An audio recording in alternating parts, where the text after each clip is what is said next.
பொய்யான மயிலேறும் காட்சி எழியாவும் ஒளி வீசும் தெய்வாம்சமே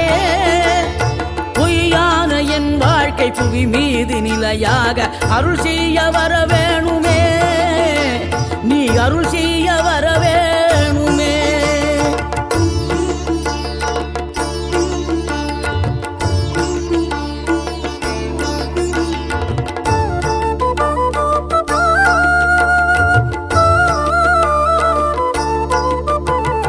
இகழ்தலையும் புகழ்தலையும் ஒரு முகமாய் கருதும்படி செவி உரைத்த முத்துக்குமரன் நீ வறுமையையும் வளமையையும் சமநிலையாய் உணரும்படி மதி கொடுத்த செல்வக்குமரன் தடை